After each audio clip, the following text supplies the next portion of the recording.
everybody, welcome back to the Big Joey channel, and today I'm going to be doing something different. I'm going to be bringing you guys the Smite patch notes. I know not everybody can wake up on a Friday morning at 11 in the morning and watch these, and nobody really, sometimes you don't want to waste 2 hours going through these patch notes, so I'm going to be bringing them to you. The video will probably be like 10 minutes max, so you're saving a lot of time. If you like this, I could continue doing it. If you want to watch the video, I could try to implement that into my videos and, talk over that also. And as always, if you haven't already, hit that subscribe button. I'm going to be bringing in a lot of Smite content right now.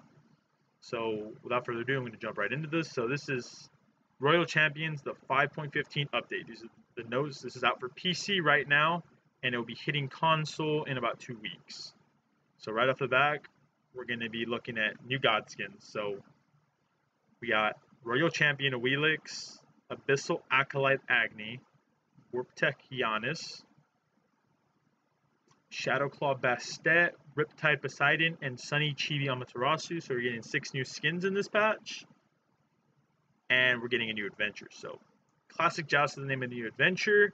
Embark on a journey back in time and lead your team to victory on one of Smite's most beloved battlefields. Classic Joust provides a fast-paced 3v3 battle fit for the gods. Experience a new medieval backdrop complete with looming castle filled with minions cheering for their champion.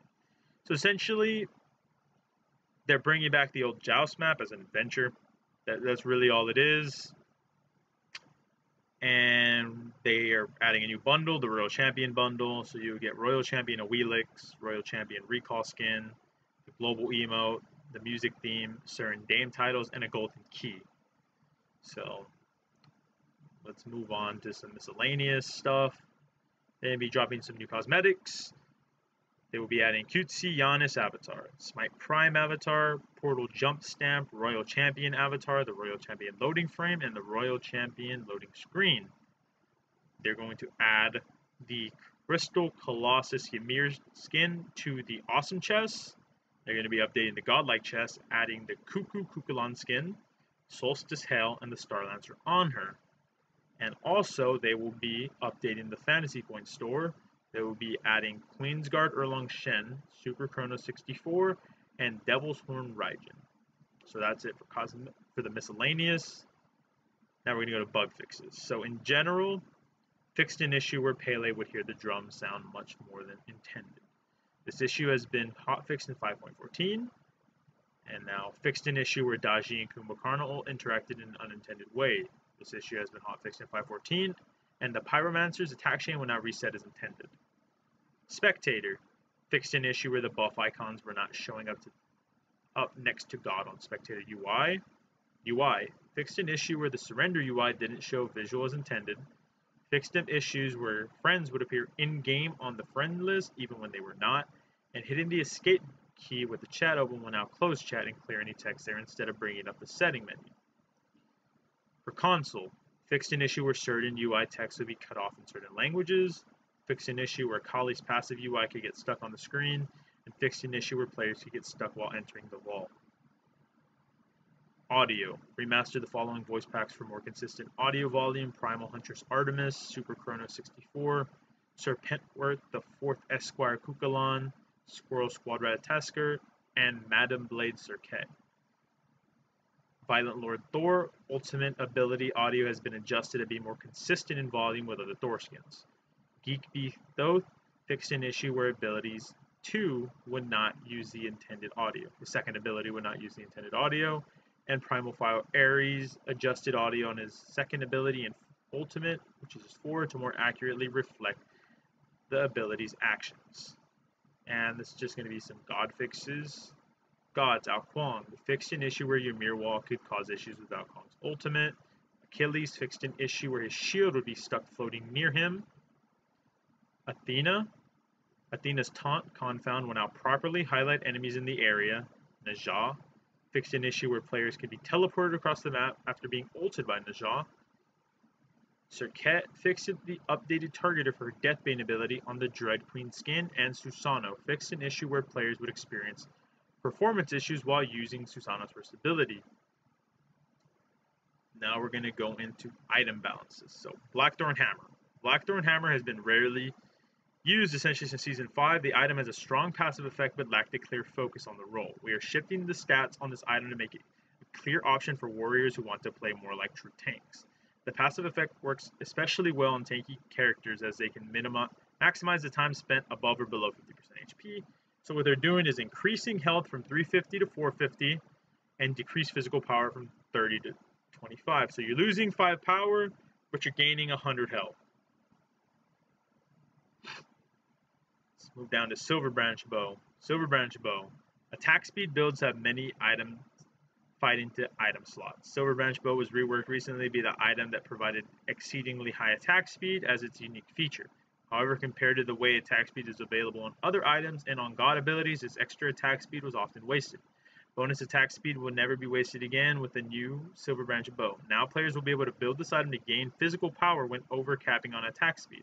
This item can work especially well with gods who want high attack speed or gods with attack speed self buffs. So now it's going to cost 2,200 gold. It's going to build from Hunter's Bow. You're going to get 20 physical power, 25 attack speed, and 10 pen. And its new passive will be for each 0.02 attack speed you go over the cap, which is 2.5, you gain 1 physical power. So the example is if you would go to 2.6 attack speed, you would instead go to 2.5 attack speed plus 5 physical power. And that's it for item balances, item changes. Now we're going to do god balances. Honor. Honor's ultimate has had a hard time outpacing normal Hunter basic attack damage. We want to mitigate the scenario that feels like a lose-lose and help him feel like he has a true ultimate ability. Desert Fury is getting a significant late-game damage boost to make sure Honor has the ability to finish enemies. So Desert Fury, they're going to increase base damage from 60 scaling to 160 to 70 scaling to 170. So 10 at each level. And they're going to increase the physical power scaling from 20% to 30%. So it's going to add an extra 10% power. So they're just looking for his late game on his ult. Next, Baron Samedi. Baron Samedi is in a much healthier place after his damage adjustment, which moved his performance more in line with the rest of the gods on the battleground. However, Life of the Party is still creating some scenarios where there is little counterplay available to his enemies. We are bringing the hysteria generated by this ability down while further slowing Baron Samedi during his channel. Enemies should be pulled more slowly and have more opportunity to create distance to escape Baron's grasp. So Life of the Party, decrease hysteria per hit from 8 to 5, and decrease self-slow while casting from 40% to 60%. So pretty much, when you got ulted by Baron, it was all, if you were close range, if you were in that medium range, it was impossible to get away if you didn't have an ability to jump out, because beads weren't long enough, and his ult would actually outpull your beads, and you'd just be in a bad spot. So they're looking to tone that down a bit. Kernunos. Wild Hunt's mana cost was quite large for a standard Hunter ultimate. We are bringing the cost to 100 for all ranks, allowing Kernunos to gain flexibility with where he is spending his mana. So the Wild Hunt decreased mana cost from 100 scaling to 140 to 100 at all levels, at all ranks. So pretty much they just, to be wasting 140 mana on an ult that wasn't that great, you're saving 40 mana. Kind of seems like an irrelevant change. Chernobog, the Lord of Darkness, has made himself known, bringing heavy global pressure for his enemies to deal with. He can rotate quickly to any fight and has a massive impact with his damage mitigation and damage. While he needs the high mitigation to really mix it up in the late game, we're bringing down the early game mitigation to give opponents more room to deal with him when he lands. So they're changing Crystallized Curses, decrease the base damage of the initial hit from 70 scaling to 190 to 70 scaling to 170. So it's going to stay the same in the first level, and then each level it's going to go down. And Living Curse, decreased mitigation scaling from 20% to 40% to 10% scaling to 40%. So late game it's going to be the same. When it's max, when you're level 20, early you're going to be a little weaker. Fenrir. Fenrir heavily relied on gaining kills to reset his runes, allowing him to chain kills or bring extra control to escape from his opponents. Like other passives that relied on getting kills for a powerful effect, it felt lackluster when a teammate ended up getting the kill and leaving Fenrir players with no bonus runes. Fenrir will now gain 3 runes for getting an assist, helping to mitigate that feeling. So his Unbound runes, Fenrir now gains 3 runes for getting an assist.